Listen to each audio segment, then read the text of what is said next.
East of Pokrovsk, a normal supply road has turned into a killing lane, and the weapon doing it is small enough to carry by hand. Ukrainian FPV drone teams are not chasing glory because they are hitting the one thing an army cannot fight without: logistics. On these routes, the danger is not only at the trench line, since the real risk sits behind it and watches from above. A van that slows for a bend can burst into flames in seconds, and a lone rider can be hit before he finds cover. Even armored vehicles moving up for support are being struck on the road, and cages or electronic warfare do not guarantee safety at close range. This is how an offensive can start to fail without a big battle, because the front begins to starve before the main push arrives. Next comes the pattern, step by step, and the choices it forces on both sides. Stay with military force, like the video, and subscribe, because what comes next shows how this road of death is built and why it is changing the fight. Ukraine is running FPV drones as an organized system to hit Russian supply routes east of Pokrovsk, and that turns ordinary roads into high-risk ground for anything that moves. This is not random hunting, because the work is linked from detection to tracking to the strike, so the target is followed, fixed, and hit in one flow. Operators watch the same corridors for hours, and they learn the habits of traffic, so a safe route becomes predictable over time. That predictability matters because a supply line only works when it can move on schedule, and drones attack the schedule itself. The result is a road network that feels normal on a map, yet behaves like a front line in real life, and that shift is the first sign of a wider collapse.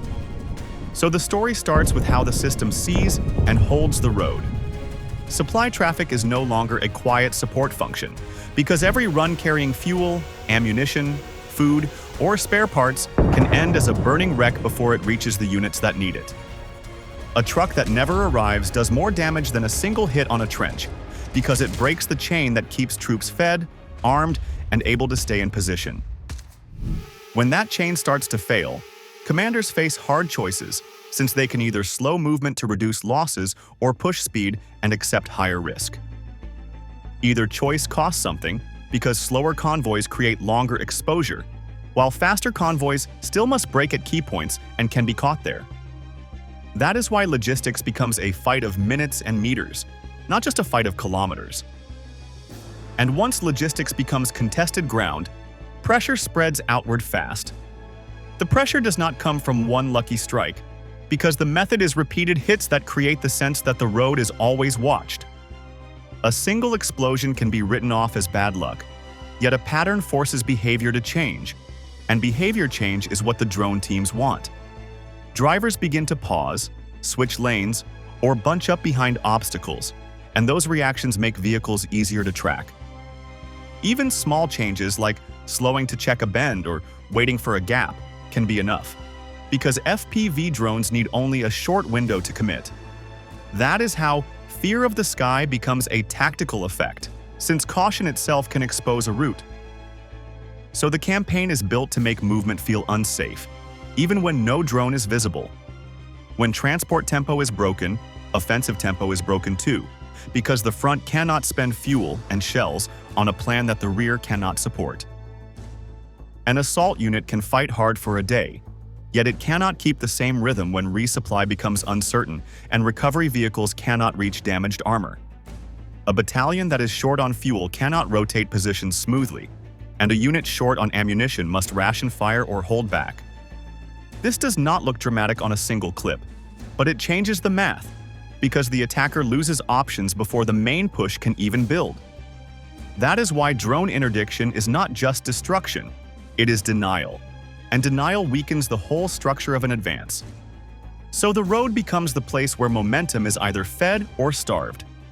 The system also forces Russian commanders to spread effort across too many problems at once, because protecting supply routes demands escorts, route control, and constant adjustment. When an army cannot move supplies with confidence, it starts fighting with one hand tied, and the battlefield begins to decide outcomes before the main engagement forms. That is the core of the roads of death effect, and it is the doorway into the wider picture around Pokrovsk. FPV drones are hitting a wide range of supply targets, and many strikes land where movement must slow down, like bends, narrow lanes, or rough patches that force drivers to brake. That detail matters because speed is often the only protection a soft vehicle has, and a short slowdown can turn into a full stop when a drone is already committed.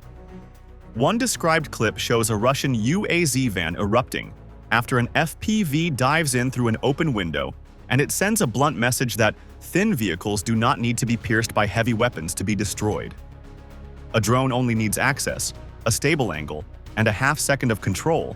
Then, the van becomes its own fire source. This is why small transport platforms are now treated like frontline targets, even though they were built for rear area work. And once the light vehicles are in the crosshairs, the supply picture changes fast. The target list in the footage is not limited to one type of run, because operators go after vans, pickups, motorcycles, and even single riders trying to move small batches of ammo or rations. That variety is important, since it shows the mission is not simply kill armor, it is to drain the whole delivery stream. A pickup carrying crates is not a big prize, yet it can still be the difference between a unit firing all day or holding back. A motorcycle looks disposable, but it is often used for quick resupply or evacuation, and losing it can trap a small team in place. When every class of movement is threatened, there is no safe fallback, and the road stops being a route and becomes a test. That pressure is also designed to be visible. A clear pattern in the described material is where the hits happen, because drones often wait for the same choke points, like a sharp curve, a tight bend near trees, or a narrowed section where vehicles cannot pass each other easily. Drivers have to slow there, and that loss of speed makes steering predictable, so the drone can line up without chasing. Even a brief hesitation can be enough, since a vehicle that is steady for 1 second is easier to strike than one that is weaving at full pace. This is why the bend becomes a trap, not because it is special terrain, but because it forces behavior that drones can exploit. And when the trap is placed at the right point, the damage spreads beyond one vehicle. Footage from both sides is described as showing craters, burned frames, and twisted metal scattered along these corridors. And that visual trail creates a psychological effect that hits every driver who comes after. A single wreck is a warning, yet a series of wrecks turns into an instruction, because it tells crews that the enemy is watching this exact line. That changes how people drive, how they space out, and how long they pause to scan the sky, and each of those reactions can make them easier to track. It also changes timing, since crews start moving at odd hours, waiting for quiet windows, and those windows can be studied and anticipated. So the impact is not only physical loss, it is fear that reshapes routine. This is where the road begins to work against the convoy.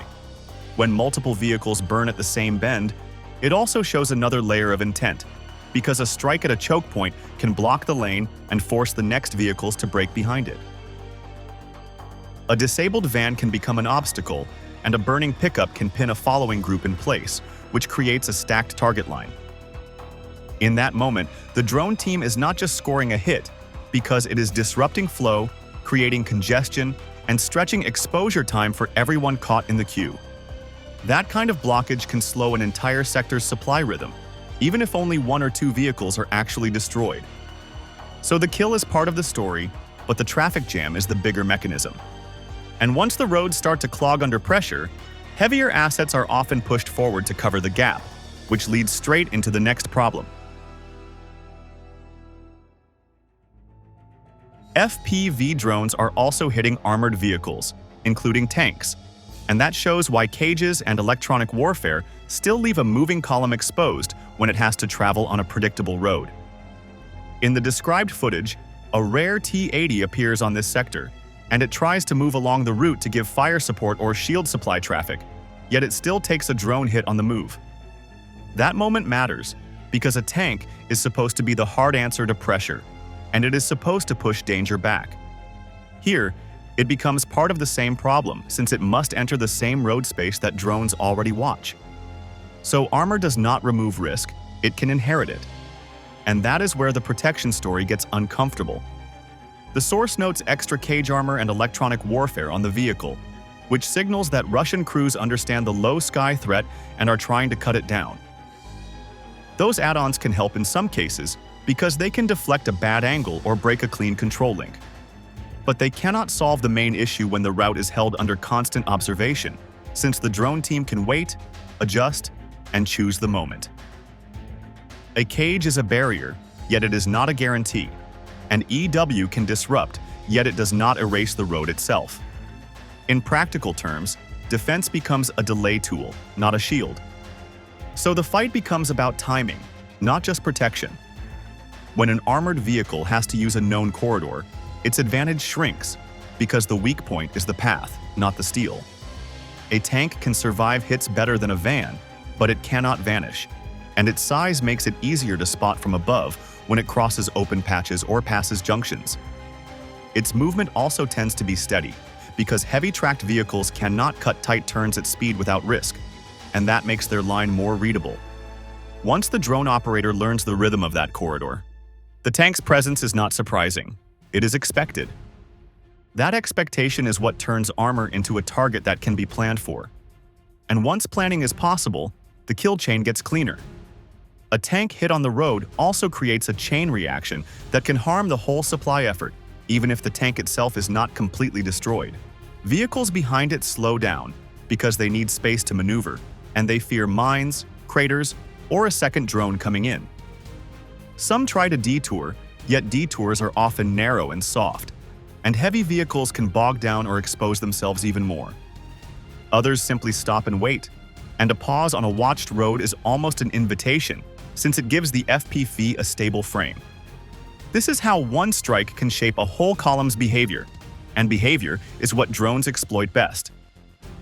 So a single hit is also a traffic control event. There is also a political and operational signal inside this, because using a tank to escort logistics suggests commanders feel the routes are under enough threat that ordinary protection is not enough. That choice burns high-value equipment on a task that should be routine, and it can drain combat power from the main assault mission. It also shows stress, since the attacker is trying to keep the flow alive by adding more weight, not by restoring freedom of movement. If that weight still gets hit, the message spreads fast across units, and confidence in movement collapses. That is why the impact of a tank strike can travel beyond the wreck itself. And when confidence breaks, the battle starts to look less like a push toward a city, and more like a struggle to keep roads open at all. This sets up the wider comparison that follows, because the same pattern has already been seen on other stretches where logistics failure turned an offensive into a stalled grind.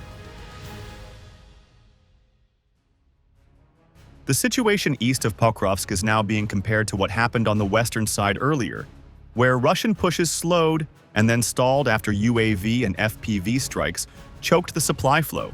And that underlines how control of the low sky can decide a ground battle before the main clash. The source points back to a stark image from that western stretch, where more than 1 kilometer of road is described as holding 47 destroyed armored vehicles scattered along the route. And even if the place names appear with different spellings, the point of the claim is clear. When so many vehicles are lost before they reach the line, it is not a bad day for one unit. It is a system failure where movement itself becomes the target. That is why the comparison matters, because it treats logistics as the first battlefield, not the back office of a battlefield. It also shows how drone warfare can compress time, since a convoy can be spotted, tracked, and hit long before it can shift routes or hide. So the Western example becomes a warning label for the East. The commander tied to this approach is named as Robert Brovdy, call sign Magyar, and the way he is described is less about a single dramatic strike and more about a repeatable method. That framing is important because it suggests a doctrine that can be applied across sectors, not a lucky moment caught on video. In this doctrine, drones do not just appear at the front edge, they extend coverage several kilometers behind it, so roads, junctions, and pauses are watched as if they are inside the combat zone. Once a vehicle is confirmed, movement is punished quickly, and speed of punishment is what makes adaptation hard. So the focus is not only firepower, it is persistence and control. The comparison between East and West makes one brutal point, because when one side owns the low sky, mechanized forces stop being a breakthrough tool and start looking like counted losses waiting on the road. Armor is built to survive direct fire and push through contact, yet it struggles when it must move in narrow corridors under constant observation. If a truck burns, the front loses fuel and food, and if a recovery vehicle cannot reach a damaged tank, the attacker loses combat power and time at once. That is how a drone campaign can break an offensive without needing a long, close fight, because it pulls the support structure apart until the assault cannot stay fed. And once the support structure cracks, even brave infantry cannot fix it by will alone. The Western lesson is being used as a forecast for the Eastern routes, because if the same squeeze the supply line model keeps repeating, the collapse can come from the rear while the front still looks intact. That kind of failure is hard to reverse, since replacing vehicles is slower than replacing drone frames, and rebuilding confidence in movement takes longer than building a new strike video. So the East is now entering the same test the West already faced, where the question is not how many tanks can be pushed forward, but how long the roads can stay open under a watchful sky. And when the roads start to close, commanders often shift to smaller, quieter methods of approach, which changes the character of the fight again.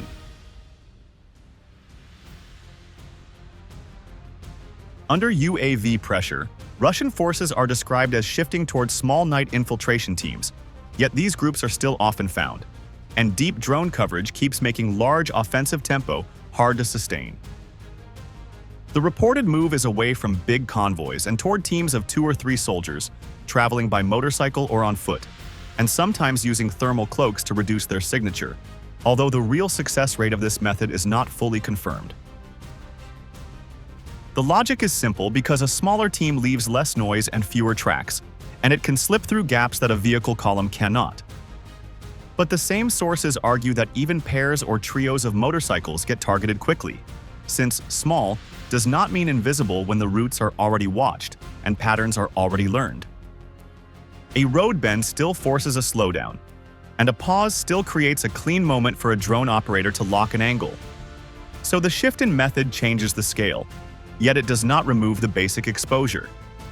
If supply routes are being choked, the team also lacks safe resupply, medical evacuation, and a reliable extraction path, so time becomes the enemy as much as the defender. Every extra minute inside a fixed location increases the chance that a drone will circle, confirm, and pass coordinates to a strike. This is why deep coverage matters. The same reporting describes drones watching several kilometers behind the front and prioritizing fuel and ammunition vehicles, which are the lifeblood of any sustained push. When those loads stop arriving on time, commanders cannot keep the same pressure cycle, since artillery, armor support, and infantry rotation all depend on predictable delivery. Some claims go even further, saying that 9 out of 10 infiltration groups do not reach their targets and that drone units aim for a minimum monthly kill rate. But those are strong statements that should be treated as the source's framing, rather than verified fact. Still, even without accepting the exact numbers, the trend is clear in the logic of the battlefield, because the side that controls the low sky can force the other side into smaller, riskier moves that still struggle to survive contact. That leaves one final question hanging over this sector, which is whether Russia can break the watchful net, or whether the net keeps tightening around every approach route.